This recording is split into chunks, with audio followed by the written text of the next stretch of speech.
Hey everybody, how you doing? Hope you had a good or having a good weekend and getting ready to go back to the grind tomorrow. So let me explain all this. I went to kind of trim up my beard and I thought I picked the right guard. And I started using it and realized I had the wrong guard on and it was way too low. And by then it was too late, so there's nothing I could do about it. So I had to shave it off. So now I look like a 12-year-old. Yeah, it was a real treat looking in the mirror and seeing all of it fall off. But it grows back, it's hair. Doesn't hurt. Getting old sucks, let me tell you. So, got a lot to talk about today. Let's jump right into it. So, again, I'm sorry. I'm Seth Eisenberg. This is a Conservative Corner. Thanks for hanging out today. What we're going to talk about today, mainly, and probably the most important thing anybody can talk about, is the importance of the family and what role it plays in everybody's life, and especially from a conservative point of view. Families are very important.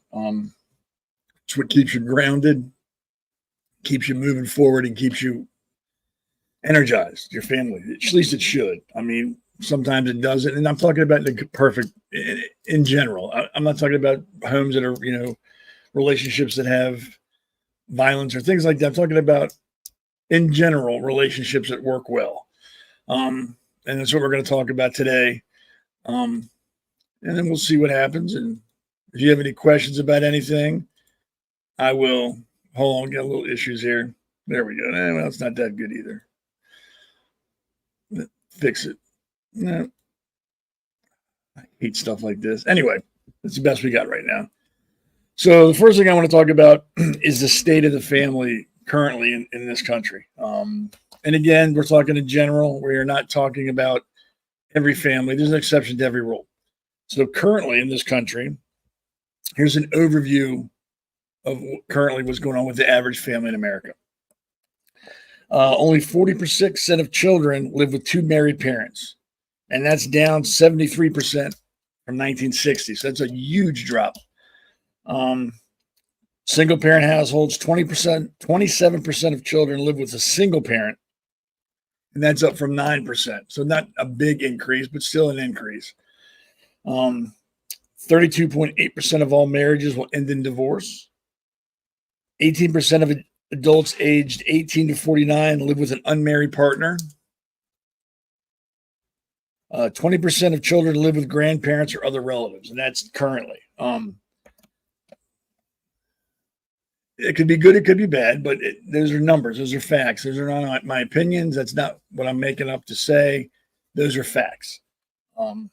Now, what challenges does that cause for people, families that are, from broken homes, or how does that affect the everyday person?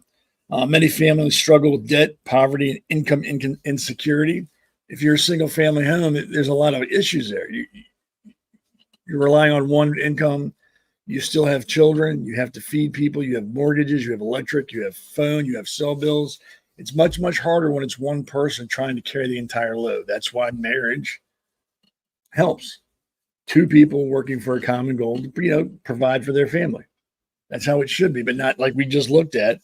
What is it? 18% of children between 18 or adults 18 to 49 live with an unmarried partner. So there's no commitment there. That can end at any time. Also, if you're from a broken home or single family home, you have to work long hours, and limited parental leave policies strain family relationships. If you got to work 50, 60 hours a week to provide for your family, you're not there. And this is one of the things that liberal government wants to do, is split the family, because if you have to do that, you're more likely to start asking for governmental help, food stamps, welfare, whatever money they can give you so you can be home longer and be beholden to the government. So the liberals are all about this. They don't want family units. They don't want the mom, dad, and the kids. They want just mom and the kids, or just dad and the kids, separate from one another, so that they can come in and provide what can't be provided by one person. Libs are not about families. The liberal agenda doesn't include families. There's also mental health concerns from broken families or single-parent families. High anxiety, depression, and substance abuse affect those families of all ages. And family and single parent homes, drug abuse and drug addiction and crime rates are higher than in homes with two parents. And I'm talking traditional families, mom, dad, and kids. I'm not talking two moms. I'm not talking two dads. I'm talking mom and dad and the children. And if that offends you, I'm sorry. I'm not here to offend you. These are facts. Social isolation, decreased community involvement, and social connections erode family support networks. It used to be if you had problems, you could go to your neighbor and they'd give you a hand, or you could go to the local store and they would work with you. But as you working all the hours, being by yourself, trying to take care of everything on your own, you kind of isolate from doing that because all you have time for is work and home. That's all you can do. So you start to lose connections with your neighbors and your other family members because you honestly don't have the time. And again, this all boils back to design. The government likes that because you will eventually have to depend on them. They will come in, they will take care of everything for you. I mean, look at these people that have like 5 or 6 kids from 5 or 6 different fathers, and they get money for every kid. It's not because the government wants that, because now that person is a slave to the government. They will do whatever they have to do to keep that money coming in. And the government knows it. It makes you more controllable if someone controls your income. More statistics. 63% of children live with two parents, but only 40% are with two married parents. So you have boyfriend, girlfriend living with kids they've had together. 63% of children are like that. 46% actually live with married parents. And that's what we want to focus on is marriage. Marriage is important. It's a foundation, and I'm going to get to that here in a minute. It's a foundation for everything. It teaches you right from wrong, that being in a family unit, financial responsibility, personal accountability. There's lots of things that being in a full family helps you work with. They give you, they teach you, you learn from it. And I'm not knocking single parents. Save your breath with all the negative emails I'm sure I'm going to get here. I'm dealing with a married family, and that's ideally what we want. We want men to be with women, have children, raise a family together, get married, and continue that. Because if you're married and you have kids and you stay married, your children will eventually get married and have kids and carry that tradition on. And that's what we want. We don't want guys shacking up with girls with no responsibility. And that's what we have. 63% of children live with boyfriend, girlfriends. They're not living with mom and dad. And we'll get into how that's not good later on.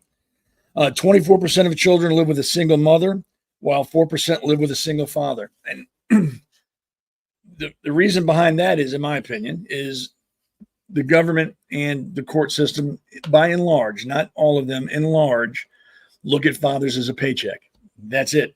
That's all we're viewed as, is you can bring money in. Beyond that, you serve no purpose to the family. Feminists in the government want women to believe that you don't need a man in your life. You're a strong, independent woman. You don't need a man. Let him go, kick him out, and then you do what you got to do. But as we get into this, you're going to see that doesn't work. And I'm not knocking single mothers. Don't get me wrong. But yeah, if 24% of children live with a single mother, while only 4% live with a father. And as a father, I have a problem with that. 40% of unmarried couples with children will break up within 5 years of the child being born because there's no reason to stay there. There's no commitment made. Again, libs love this because now the mom is going to have to get on welfare and become dependent on the government, and then they control that family. And that's what it boils down to. They want to control families. And how do they do that? They control your income, control your food, control everything. And if you have to go to them for these things, they've got you. It's not because you want to, it's because you have to, because you've been lied to by TV, the media, by feminists. Men have been lied to by other men. There's trying to raise a family by yourself is not going to work, and it's not healthy. Not only unhealthy for you, but it's also unhealthy for the children. And again, I'll get into more of that here in a little bit. 60% of children experience parental divorce before age 18. And that leads to more broken families, because if a child's raised in a broken family, when they get old enough, they're not going to get married, or they're going to have a broken family. It's going to continue. There's a lot to be said for marriage. It's the cornerstone of any society. And 1 in 5 children today live in poverty. And that goes back to single family homes. It's hard to do everything on your own. And there's nothing wrong with having a husband or a wife to help you. That's the whole purpose of a family. You got the mom and dad, they both serve different roles, and together they help raise the family. That's how it should be. It's how it's been for centuries and everywhere in the world. But for some reason here, it's no longer acceptable. It's more important to be able to have your freedom. You don't want to be a parent. You want to be your kids' friends. I mean, things like that. In the South, there are higher rates of single parent households and poverty in the South. I don't know why. I tried to look for that, but I can't find any explanation. But it's sad.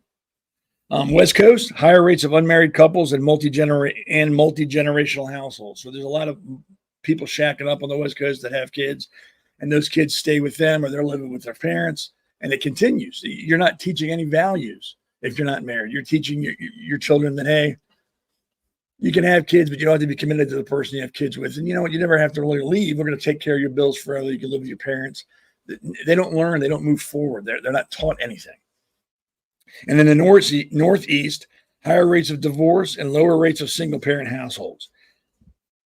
I don't know what to tell you, but nothing good comes from broken houses. Nothing.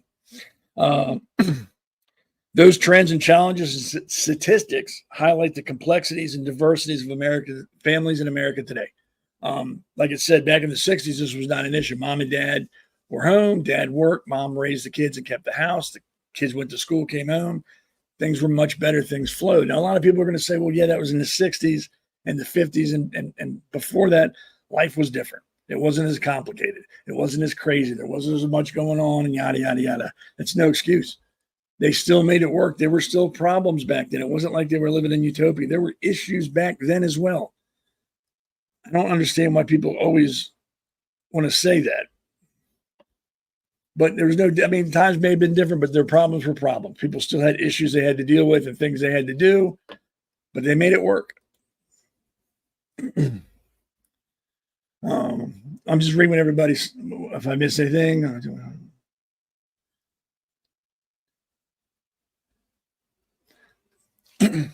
Two-family homes is the way to go.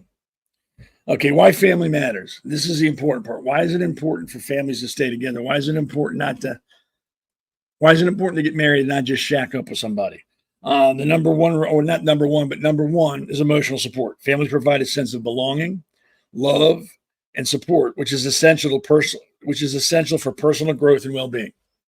If you have a mom and dad in the home and they're there and they're caring for each other and they're caring for you, you feel safe. And if you feel safe, you can do more. You feel better about yourself. You'll accomplish more because you're not worried about, well, is dad going to be home? Is mom going to be home? Are they leaving, not coming back? How are we going to eat?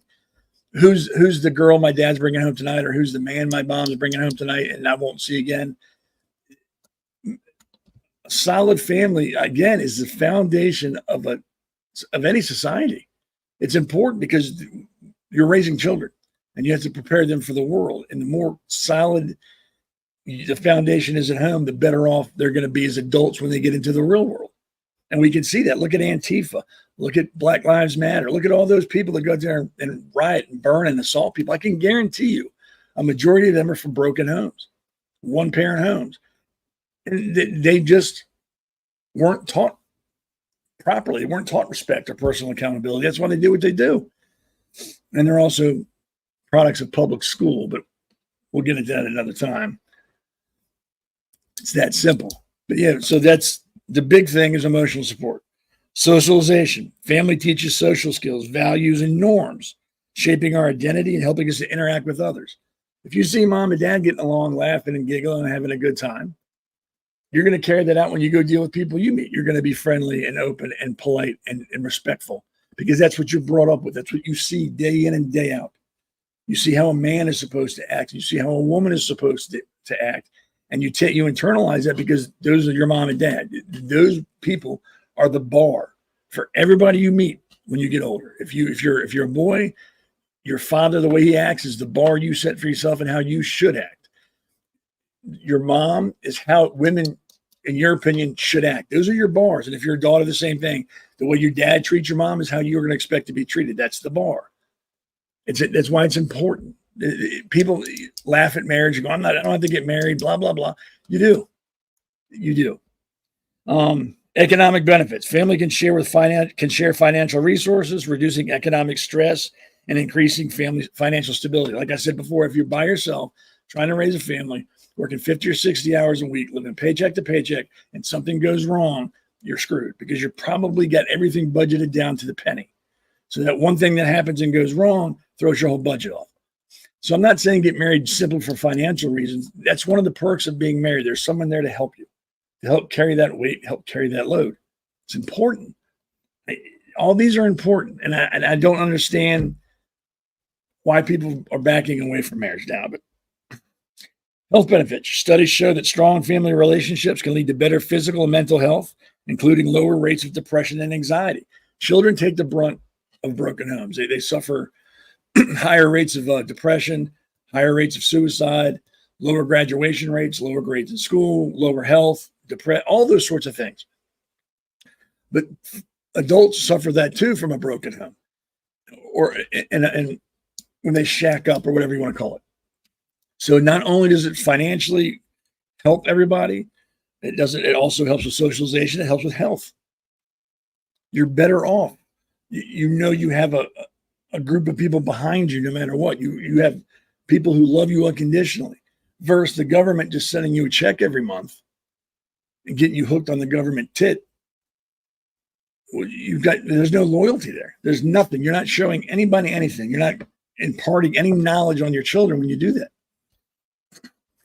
A big one, role modeling. Family members model behaviors, values, and morals, including or influencing our development and life choices. Like I just said, if you're a son, you watch your dad, and that's how you model your behavior on. You watch your father, how he interacts with you, with your mom, and that's how you will grow up to be. Same thing if you're a daughter. You see how your mother interacts with your dad. That's how you're going to grow up to be, because that is your bar. They set the bar for you for the rest of your life, and that is important. Because like if you grow up in a house with abused people grow up to abuse. Alcoholic people from an alcoholic home grow up to be alcoholics because that is what they model their lives on. That's what they think things are supposed to be. That's why it's important in a 2-family home. You've got to remember you got little eyes on you. You're responsible not only for them, but for everybody that comes after them, because they're going to base their whole style of living off of you. And when they have kids, they're going to base it off of them, who based it off of you. It's important for men to be men and women to be women. At the end of the day, you have to have, it's ideal to have a man and woman married, living together if they're going to have children. If you're going to live together and have children and not want to get married, what's the point? Like I said, there's nothing there keeping either one of you there at that point. You haven't made a promise to yourself or to God. You're there because it's convenient. The second it gets inconvenient for one of you, they're going to go. There's just so many pluses to marriage. Resilience. Families can offer support systems during difficult times, helping us cope with challenges and adversities. I mean, why would anybody argue against marriage? Why would marriage rates be so low? It's because people don't understand how important a family unit is, how important the family is. And again, the government doesn't want strong families because they can't weasel into that family. They can't get their hooks into a family that's together and working together towards the future. They get into families that are broken, and then they get their hooks into them. And like I said, with money and food stamps, they become the parent that's missing, and then you get hooked, and then you can't do anything about it. They don't want you to leave. The liberal Democrats don't want people to be independent. They don't want strong families. They want weak, broken families that they can manipulate and do things to them that they couldn't do to a strong family. Tradition and heritage. Family preserves cultural traditions, values, and history, giving us a sense of roots and connections to our past. Knowing where you come from is very important, is just as important as knowing where you're going. You need to know how you got to where you are, because that will help you get to where you need to be. That's why it's important people come to this country, they assimilate to this country, they become Americans, not hyphenated American, African American, Latino American, Asian American. No. You're here, you're an American. Your traditions and values are important. Keep them. Explain to your kids, but also let them know moving forward we carry that to become an American. This is our home now. So yeah, all the cultural traditions and values and history do give you a sense of self and a sense of, where we came from and how it's important to maintain that. But you also know now that you have to assimilate into the country you're with, and people aren't doing that anymore. That's not expected. It's wrong to ask people who come from other countries with their families to assimilate to our way of life. We're supposed to acquiesce to them and let them do as they would do in their own country and accept that. That's not how it works. That's not how you keep a society together. That's not a melting pot. That's more like a mixed salad. Yeah, it's all in the same thing, but it's really not mixed. You got this on top of that, this on here and that. The melting pot, everything becomes one. So I'm not so much into the tossed salad as I am about the melting pot when it comes to this. Families need to integrate into the society they're in. Remembering where you came from is important. I'm not saying it isn't. But like I said, you need to know your past so you know where you're going. It's important to assimilate. Family relationships can foster personal growth, self-awareness, and self-improvement. Single family homes, like I said, someone's working all the time. In a dual family home that's together, not broken, dad can tell you, hey, you're screwing up. You got to stop it. Mom can tell you you're screwing up. You got to stop it. You get a sense of self-worth from that. You understand that your mom and dad care about you, and that's why they're telling you, hey, you're screwing up. Like I tell my son when I punish him, it's if I didn't care about you, I wouldn't punish you. I'd let you run like an animal, do whatever you wanted to do when you wanted to do it. But I care enough about you that I'm going to correct issues when I see them arise. I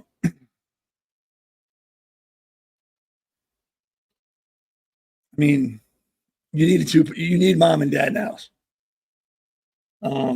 Societal stability. Strong families contribute to societal stability as they raise responsible citizens, promote social cohesion, like I was just talking about, and they support the community development. That's self-explanatory. Families give that. There's that base. By prioritizing families, our families, we invest in our own well-being, our children's future, and the fabric of society as a whole. And I keep looking down because I have notes. You want a strong country? You have a strong family. You raise strong children. Teach them about the country. Teach them what it means to be an American. Teach them what it means to have a family. Teach them what it means to be a mom or a dad. Teach them. So when they get their own family, that carries on. And it keeps growing. And these families, and we stay strong. And we don't need to rely on the government. And the more we do this, the less and less and less we'll have to rely on the government because we'll have a strong family, a strong base. And that's what we want to go for. That's what the Democrats don't want us to have. They don't want us to have a strong base. They want us to be dependent on them for everything. So they're working against the family. They don't care. They want it to fall apart. And we can't let that happen.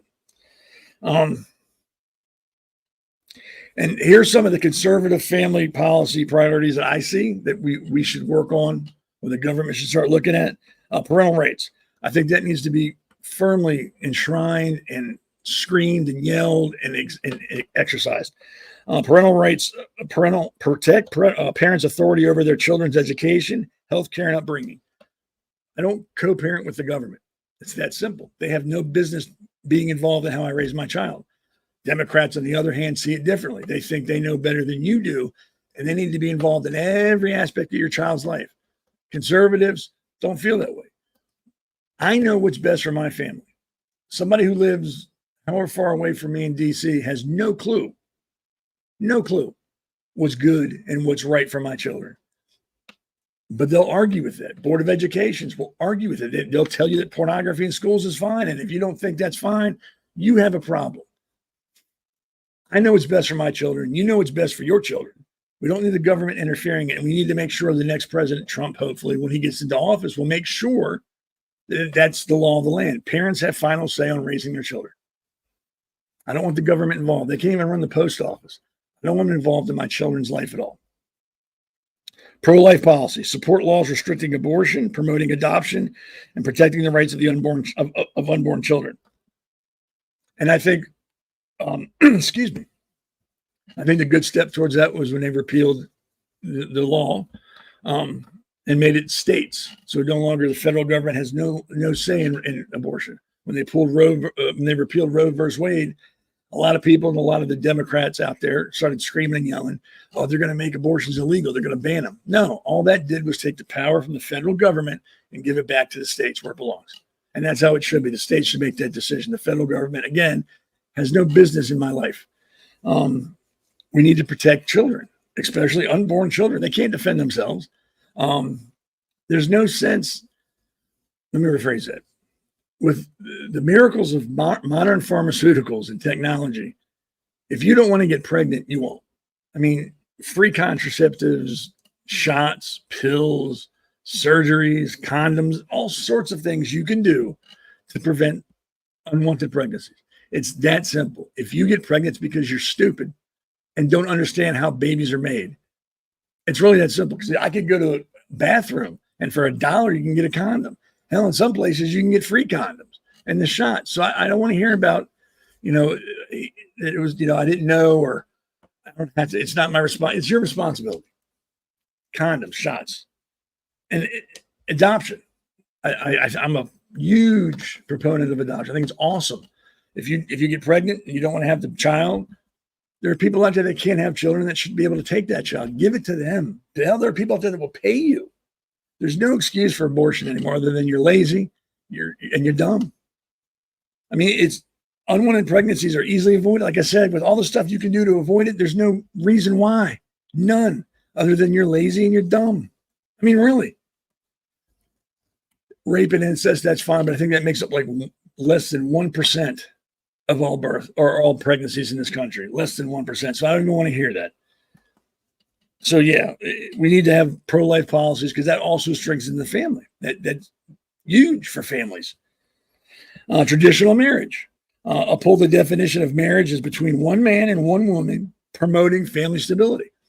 I don't care if you same-sex people want to get married. That's fine. But why do you got to call it marriage? Why not call it a civil union? What was the big hubbub about that? Why were they so offended by that? I don't know. Call it a civil union. There you go. Same-sex civil union, man and wife marriage. Marriage is a religious ceremony anyway. And I don't think any religion should be forced to do what they don't agree with. If they don't agree with same-sex marriage, then they shouldn't have to perform the marriages. It's that simple. But that's how marriage has been forever. One man, one woman, forever. Well, it used to be multiple women and one man. But you get the point. Man and woman, not man and man, not woman and woman. Families and nature don't work that way. If there were only males of a species or only females of a species, that species will die out. Traditional marriage needs to be upheld and defended. And that doesn't mean you have to put down same-sex civil unions. You don't have to. You don't. But defend traditional marriage. Education choice. Expand school choice options, including vouchers, charter schools, and homeschooling. Again, this all comes back to a strong family unit where the family has a say over the government. And that's how it should be. I don't think, again, the government should be involved in education at all. We should get rid of the U.S. Department of Education. It serves no purpose. Get rid of it. Let the states decide. More importantly, let the parents decide. Give them back their voice. Stop taking their voice away and making what they want unimportant because some bureaucrat or some elected official thinks differently. Nobody cares what the elected officials think. I know what's best for my children, just like you do. So let's get back to giving the parents more authority. Not more authority, just give them back what they should have, their parents. They get final say. End of discussion. Another important policy, I think, as far as conservatives go, is border security and immigration reform. Strengthen the borders and reform immigration laws to protect American families' safety and economic security. If I got somebody who's coming across the border that can work, that will do the job that my neighbor can do for $5 an hour or less, he's going to lose his job. And his family's going to lose their home. They're not going to be able to feed each other. Secure the borders and make people do it the right way. That's all we're saying is follow the rules. Americans are more important than people coming across the border. Americans are more important than people that want to become Americans from other countries. We need to take care of our own. We need to take care of our families. Everything they're doing is working towards chipping away at that foundation of the family. And I hope you see that now. It's not about right or wrong. It's not about Democrat, Republican. It's about control. And if they can destroy the family, they can control the nation. So keep that in mind. Defend your family. Family values and media and culture. I don't think we should censor anything. I really don't. But I think when it comes to school, the porn in schools and things like that doesn't need to be taught. It has no value to children. They don't care that Johnny has 2 dads or 2 moms. They just like Johnny. It's all that matters to them. Foster care and adoption reform. Improve foster care systems and promote adoption to provide stable families for children in need. There you go. There are so many people that want to have kids that can't for one reason or another. Adoption. But to adopt, you have to jump through so many hoops and so much red tape you got to put up with. It's almost impossible. Unless you want to adopt somebody from another country. It's not as hard to do that. But you want to adopt in this country, it's nearly impossible. It's thousands and thousands of dollars. I don't understand that. And then people say, well, there's so many children in their foster care. Why should we put more in there? There's children in the foster care because the system is set up to make it almost impossible to adopt. It really is. So we need to reform that. Make it easier for parents who meet whatever criteria you set to adopt. Shouldn't take years. Shouldn't take thousands and thousands of dollars. It really shouldn't. But it does. Because, again, the government's involved in this. Get the government out.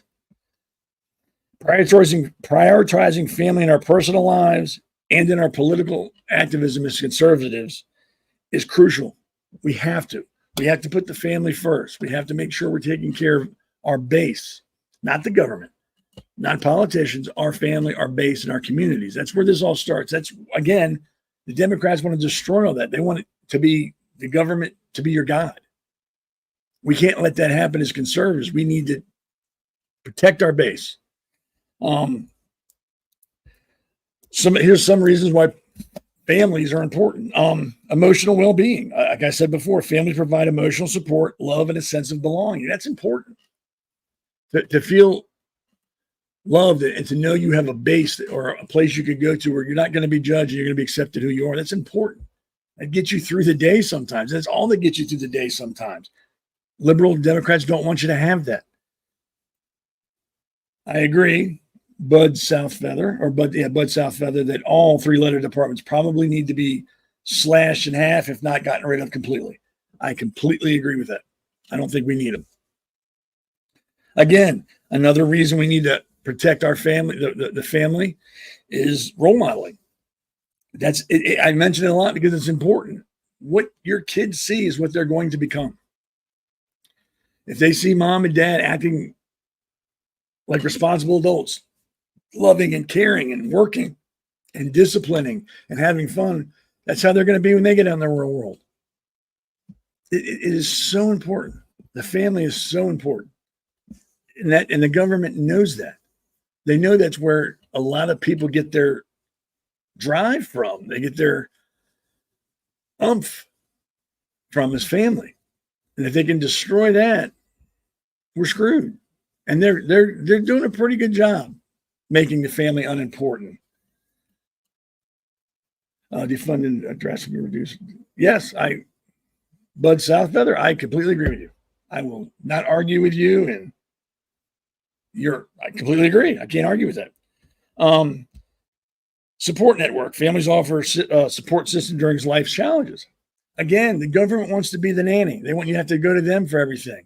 They don't want families to stay together because of things like this. Support networks. They don't want you to be able to go to somebody who's not in the government and get the help you need. They want you to have to go to them, get money, healthcare. They want you to have to go to them for everything. Oh, and personal growth, which is important. Personal accountability, a sense of community, a sense of teamwork. You get that from being in a family. And without that, you get Antifa people and Black Lives Matter people who have no sense of community, have no sense of accountability, have no sense of teamwork. It's all about gimme. What can you do for me? How can you help me? Not how can we help each other? It's how can you help me? What can you give me? You don't get that when you're with a family. You learn as part of a family, you're part of a team, and everybody has to do their part or the team falls apart. It's important that kids learn that. Very important. We need to get back to basics. It's that simple. It really is. They learn leadership skills. They learn how to be a leader and how to be an empathetic leader, because you watch mom and dad make decisions that are tough and they do it and they make it seem so easy. Like, mom, you'll never know how much your mother or father sacrificed for you. And that's the way it should be. You should never know that, but you will learn to be a leader. You will learn to make tough decisions with empathy. You will learn to discipline because you care. You will learn to push people past what they think they can do. You'll help motivate. You learn all of this in a family, that family unit. You learn it. Teamwork, and that you are responsible for yourself. And that when you do wrong, you need to stand up and take accountability. You don't learn that from very many places, especially anywhere else in the world now. In school, you can blame other people. It's not my fault. They did it. So yeah, we need that family unit. It's important. By prioritizing family in our personal lives and political decisions, we can build a stronger, more supportive community, promote social stability in families, and foster a culture that will value the family and the family relationship. Nobody can name any civilization that's been in the history of the world that did not have families as important. There were no empires that lasted with single families, with just mom or dad. Right? It wouldn't have lasted. Families are important. And we need to remind ourselves of that every day, because it takes work to be in a family. It takes work to be married. It's not something that comes easy. There are going to be hard times. And through those hard times, when you're working through them, when you come out on the other side, you're stronger and you're a better family for it. And you've taught your kids that just because something might be not working correctly now, or it could be broken, doesn't mean you give up on it. You got to put the work in. You get out what you put in. It's that simple. Too many times, or too much nowadays, people just walk away from things. Oh, I'm not doing it. It's too, I got better things to do with my time. It's not worth the effort. It is. All this is worth the effort. You may not see the dividends now, but they pay off down the road when your kids have families and they're strong and they're like, hey, my father used to do this for me. I'm going to do it for you. It's important. We got to keep the family together. We can't let the government take it apart. Exactly. You reap what you sow. And you got to teach your kids that accountability, that anything worth doing is not easy. It's going to take time. It's going to take effort, but it's worth it. It's worth it. Don't shack up with somebody and have kids. If you're willing to have kids with that person, you marry them, make a family, start that family, build that foundation for everybody. We need to stop worrying about the government and worry about ourselves. The government doesn't need us to run. They're going to screw up on their own. They don't need us around. We don't even need to pay attention. We need to worry about our family. We get the family unit strong. Men start being men and women start being women. Things will change. Not overnight, but they will change. If men start taking accountability as men, the head of the family. I'm dad. Does that make me more important than mom? No, not at all. But I play a different role that she can't fill. And she plays a role that I can't fill. You need both of them to have a stable, healthy, and strong family unit. It just doesn't work. And let's go over that. Some of the issues with broken families, economic consequences. Like I said, the one family member is going to be out working forever. Social consequences. Children who come from broken families may face social challenges, such as struggling with emotional behavioral problems and a difficulty making friends. This can lead to truancy, bullying, and poor academic performance. These children's social and emotional difficulties will persist into adulthood, affecting their ability to form healthy relationships and succeed personally and professionally. Excuse me. Everything that happens at home carries forward. Everything they see or part of at home, kids carry with them, and they will become that as adults. Give me 1 second here. Got to pay the bills real quick, and then we will come back and do a little bit more talking about the family and what happens if you don't have a strong one.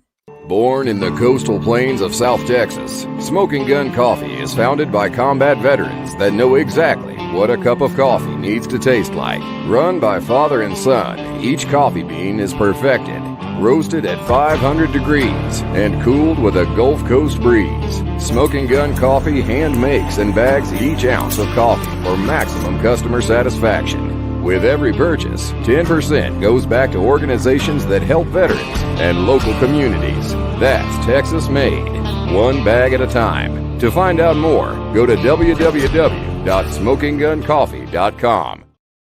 It's good coffee. I've had it. If you go to their website, smokingguncoffee.com, and go to the menu and go to Coffee Club, you can buy Conservative Corner coffee, which is awesome. I mean, it's the best coffee in the world. I think they said that somewhere, did some scientific study, and that's what they came up with. Conservative Corner coffee is the best in the world. If you don't believe me, buy some and try it, and you'll be like, hey, this is the best in the world. It's awesome. I'm kidding. Don't say, well, Seth said it was the best in the world. It's not. I'm kidding. But it is good. You should try some and then let me know what you think, because I like it. All right, so back to what we're talking about, family and the effects of a broken home on children in this country. About 50% of all American children will witness the end of their parents' marriage. Of those children, slightly fewer than half will then go on to see their parents' second marriage end. And 1 in every 10 children who have divorced parents will then see the breakup of 3 or more parental marriages. It's a never-ending cycle. It doesn't end, and it won't end with the kids because they're going to repeat. They're going to just do what they saw their parents do. 21% of children are being raised without their fathers in America. Children with divorced parents are twice as likely to attempt suicide. That's a big one. Being a kid, I barely remember, but being a kid has enough drama on its own. It's tough. You have puberty, you try to fit in, you don't want to be different, you want everybody to like you, and then all of a sudden mom and dad get divorced, and your whole world is torn up. I remember when my parents got divorced. I think I was 14. And then we sat down at the table. My mom and dad told me they were splitting up, and they did say it's not me and my brother's fault. We love you both, but we're just not. We can't do this, and we're gonna split. My world exploded. I had no idea what to do. I didn't know how to act. I was angry and I was mad.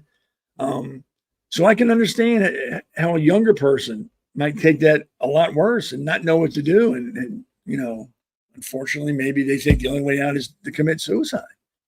But yeah, at 14, I was devastated. It was, heck, at 14, I still remember it, and I'm 52. I remember vividly the conversation and everything. That's how much that influenced my life.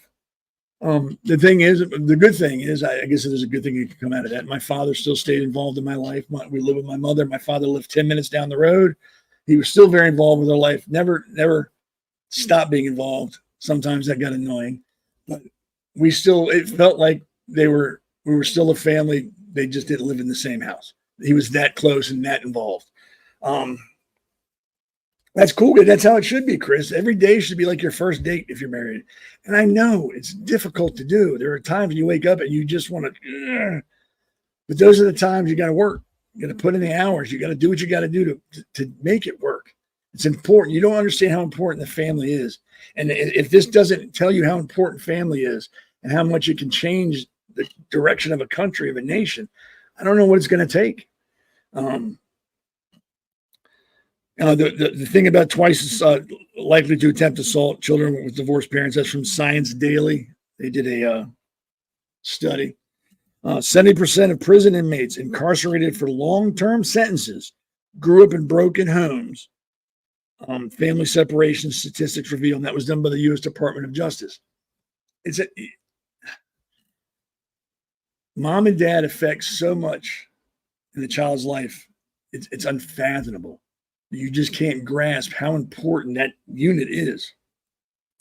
And it's hard to understand that if that breaks up, how far down the road that's going to affect everyone.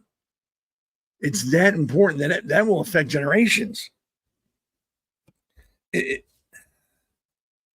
need to stop looking at things as disposable in this country. If it's broken, throw it away. It's like we're in a microwave society where we want it now, easy, fast, and quick. That's not how life is. Life is work. It's constantly going to the grind. And there are times in there where you get that aha moment, that relax, where you can hang out and enjoy life. But you can't take this for granted. You can't assume that's how life is going to be. You can't assume that a marriage is going to be unicorns and hugs all the way through it, because it's not going to be. It takes work. It takes effort. It takes dedication. It takes honesty. It takes a lot of things. And yes, I'm single. I am not trying to tell you that I am the fountain of knowledge when it comes to healthy relationships. I have ruined every relationship I've been in. But one thing I like to think and have not been told differently is I'm a good father. I take care of my kids. I do what I got to do to make sure they have. I do what I got to do to make sure they understand how life is and what their role is and how to react to things. I don't want them to grow up and be unproductive. Not that that's important to me, that they're productive members of society. I want them to be happy members of society and do what makes them happy and not hurt anybody else. And again, I probably could do more if that relationship were still together, but I do what I can. I see him 2 or 3 days a week and every other, or 3 weekends a month. So I'm involved. My daughter's 32. She was in the Navy. So I think I did good with her. She's got kids of her own and she's running a good life out in California. So she's done well. So I take a little bit of credit for that. But we've gotten away from that in this country. We've gotten away from the foundations that made this country great. Family, God, loyalty, honor, integrity. We don't do that anymore. We teach kids and parents, most parents allow it to happen, teach kids that you can be anything you want to be, boy or a girl. If you don't like your pronouns, we're going to call you whatever you want to call you. You can use whatever bathroom you want to use. That's not what this country is founded on. And I'm not saying that we shouldn't be open to different ideas or different things. I'm not saying that. I'm not saying we should become troglodytes and just fear anything new. What I'm saying is if it ain't broke, don't fix it. Things were going fine. There weren't school shootings. The economy was strong. The country was, morale was great. People were able to go on vacations and feed their family without worrying about, if I buy food, I can't do this. Things were great. And then all these people that were probably miserable to begin with, didn't like their lives or the way it was going, decided, hey, let's throw a wrench into these monkey works and start teaching the complete opposite of things that have been working for centuries. Let's start teaching different things. And too many parents, too many families allowed that to happen. I think now it's starting to turn a little bit. I mean, homeschooling numbers are going up. More people pulling their kids from public schools and teaching them. I think church attendance has gone up a little bit from what I've read, which is good. I agree that the evolution of feminism has really punched the family unit in the face. And I'm not blaming women solely, because there are a lot of men out there that don't do what men should do. But yeah, feminism did not help. I mean, originally it was a good idea, but it's been bastardized into something that's unrecognizable and more hateful than helpful. It's that simple. So we got to instill into our children the need for family. That base is important. And these stats are just the tip of the iceberg. We could spend hours and hours and days discussing facts and statistics on families and how better off people are in a family than they are out of a family. We could do that. But it all starts with you. It doesn't matter who tells you what, or how many facts you hear, or what you read, or what you see, or what you hear. You have to believe it. And if you believe it, it will exude from you. Your family will believe that's important to you. Your family's important. And that will carry on. And that's what we need. We need to start building that tradition of marriage. It's forever. Your family is the most important thing in the world. that you don't live to work, you work to live. And then if you have to take off a day or two to go see your kid's soccer game or go to a recital, you do that, because that's more important. That's more important.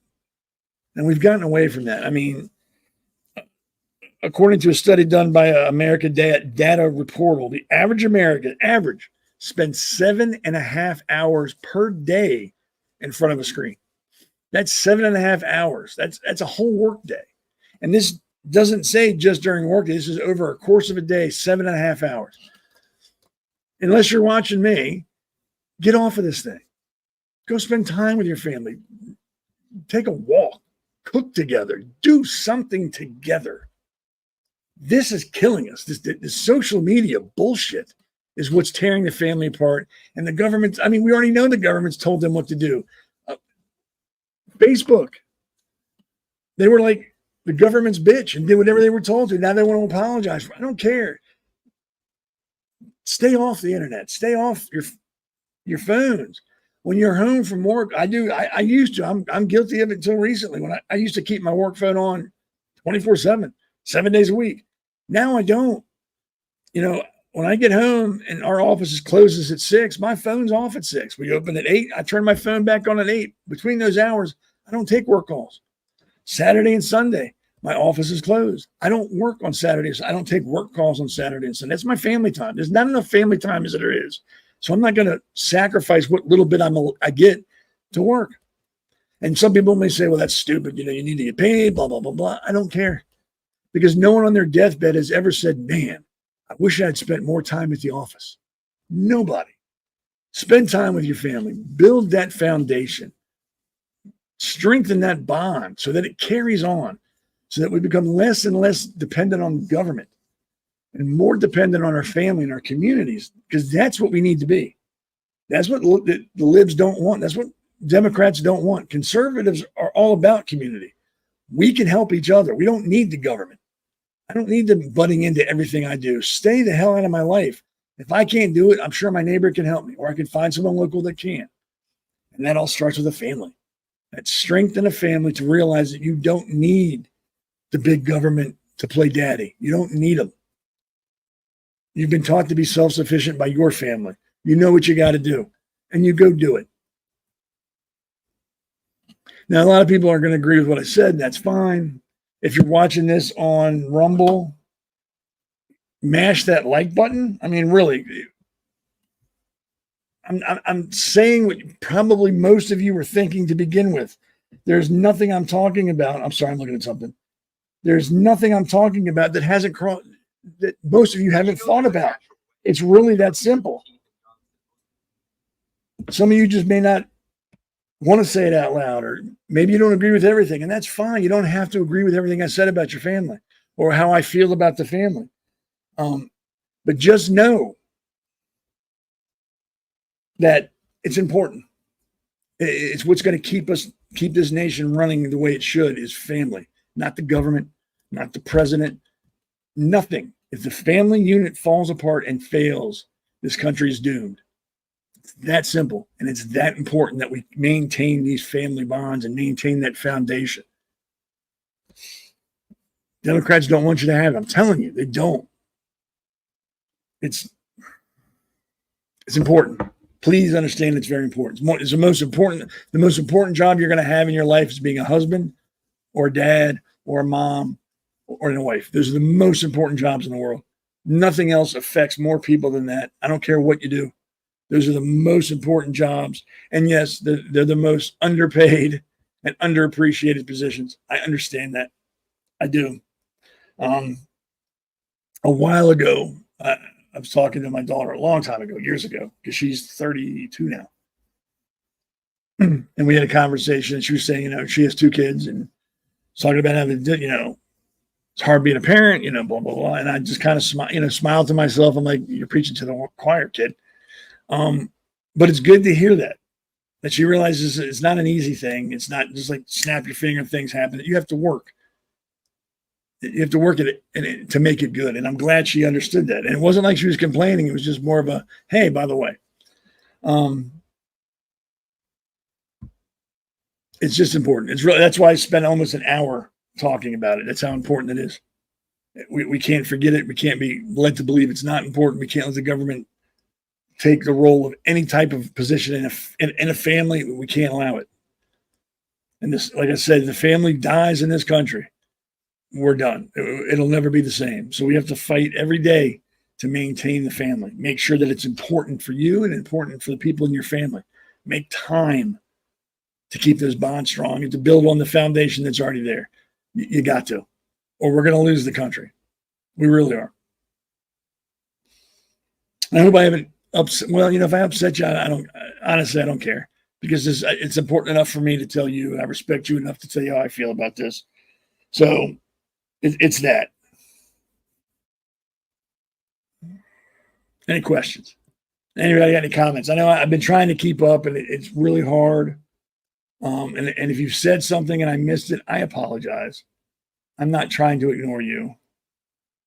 I mean, I think I like this with this guy. That's incredible. That's how it should be. Every day should be like, you should try to make it like your first date with your wife. Keep things happy. So that's my spiel on the family. Like I said, I don't think everybody will agree with it, and that's fine. But it is what it is. And it should be as important to you as it is to me. Now, the one thing sorry, something in my throat. The one thing I want to talk about before I go is I'm looking for the note I made for it. And of course, now everything is freezing up. Here we go. They found 6 hostages' bodies in Gaza. One of them was an American that was killed. And if I remember correctly, Biden was furious over that. I don't give a shit. Him being furious means absolutely nothing to me because nothing happens when he's furious. He just dawdles off and has ice cream.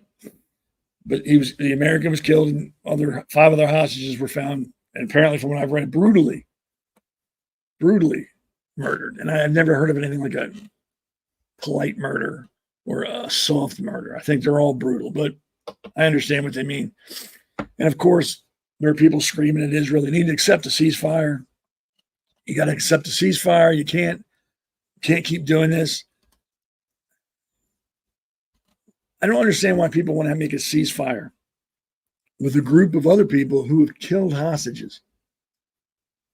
Do you really think that any deal you make with those people is going to last? They killed unarmed, bound hostages. And you think if you agree to a ceasefire, they're going to uphold their end? I mean, I wonder if people really think that. And another thing I think is if everybody held Hamas to the same damn standards they're holding Israel to, this would have been over months ago. But apparently it's more important that Israel bend to everybody's will than it is Hamas. And we see now where that gets us. That gets hostages killed. When everybody's more concerned about what Israel's doing and not focused on what these terrorists are doing, they feel like they can act with impunity. So what if we killed hostages? Nobody's going to say anything to us. You're going to be screaming at Israel, telling them they got to stop. We need to let Israel do what Israel needs to do. We have never, ever dealt with terrorism like they deal with in our existence. We've had spots of it happen, but they deal with it on a daily basis. We need to back off, support them as much as we can, but let them do what they feel they need to do. They have to live with it, not us. I personally believe that they should hunt down every member of Hamas and execute them. And people might not agree with that.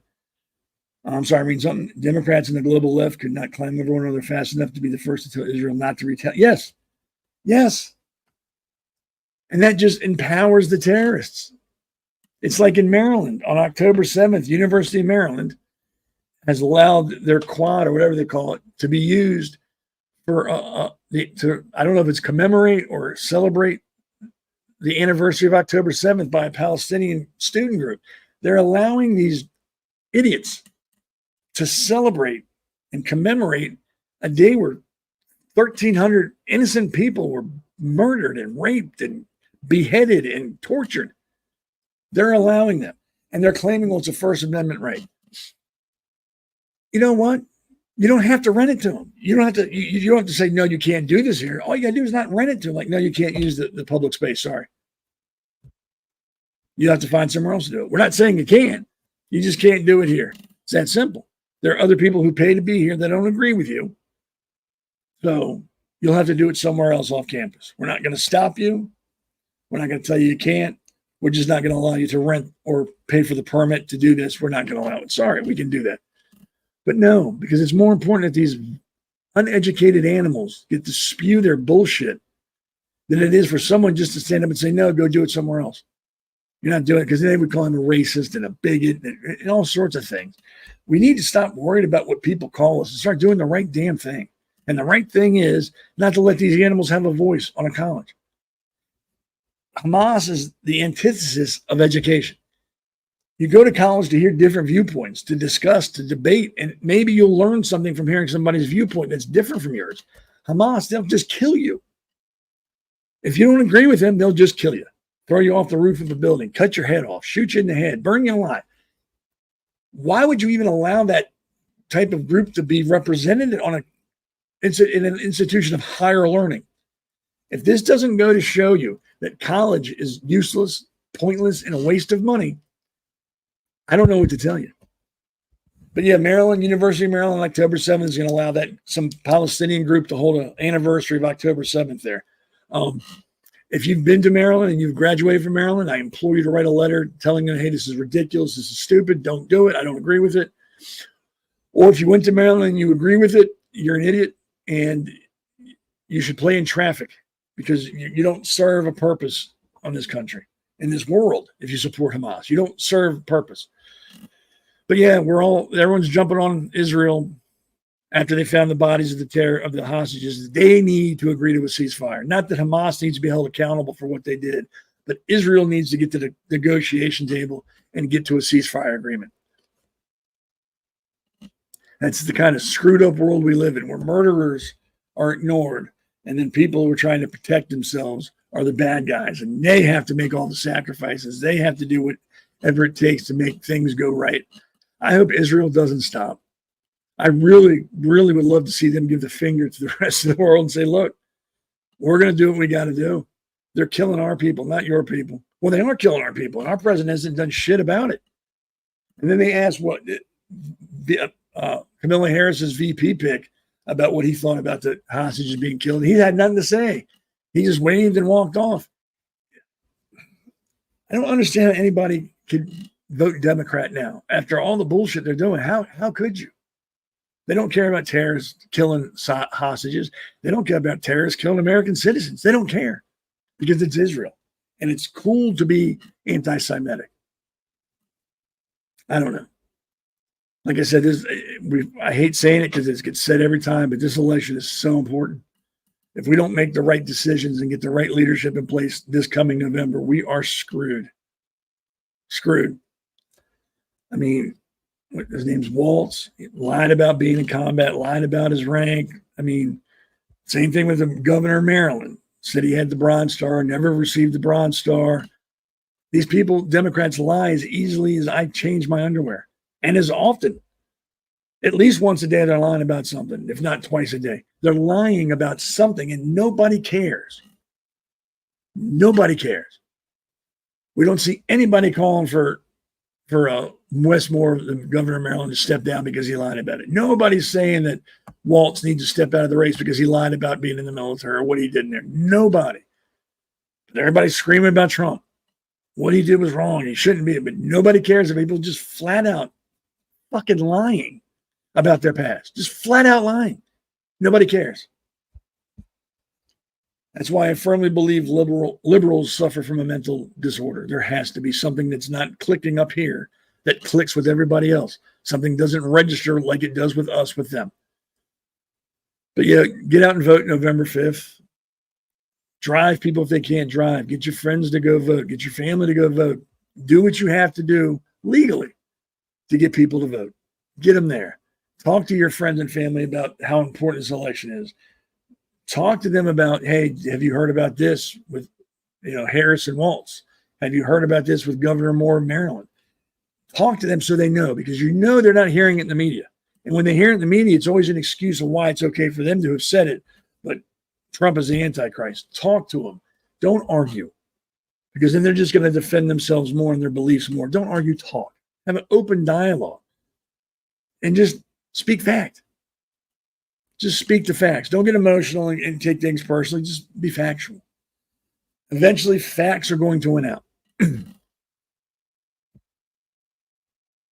But please, vote. Don't listen to the media that, Kamala Harris is going to win or Trump's down in the polls now. That's all done to keep you from voting. They're trying to scare you out of voting. Turn off the news. Don't listen to November 5th. You vote. No matter what you've heard or what people tell you, you vote. If you go, oh no, Trump's a shoo-in, don't worry about it. Vote anyway. Or he's going to lose. He can't win. Vote anyway. Seriously, don't buy these people's bullshit, because that's what they're hoping you do, that you listen to them and don't act accordingly. So please vote. If you live local here and you need a ride, I will drive you. I will drive you to your poll if you can't get there on your own. Just get a hold of me and let me know where you are, and I'll come get you. You can send me an email, text message, whatever. Get a hold of me and I'll drive you there. It's that important. That important.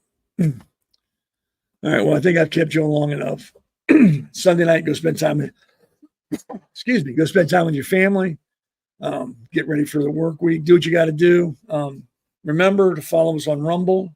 If you're watching on Rumble now, again, hit that like button. Give us some likes. Remember, you also can watch The Base Mother, Alexandra Levine 360. I mean, there are a lot of good shows that are on the Patriots Prayer Network. Watch them, follow them, like them, and share them. Share my video with everybody you know. Share their video with everybody you know. Share, share, share. The bigger we are, the more people that hear us, the bigger and louder our voice becomes, and they can't ignore us anymore. They'll have to start paying attention to us, and that's what we want. If you have any questions about anything I talked about tonight, get a hold of me, ask me a question, I'll answer it. Just be prepared that I'm going to be honest. So if you really don't want to know the truth about what I feel, don't ask me, because I'm not going to lie to you. If you've got enough respect to ask me something, I have enough respect to be truthful with you. And that's how it should be. So yeah, like the video, share the video, share it with people you don't even know. Just share it, get it out there. I'll be back next Sunday at 7 here. Have more to talk about. Again, I thank you very much for spending an hour and 10 minutes with me. I appreciate it.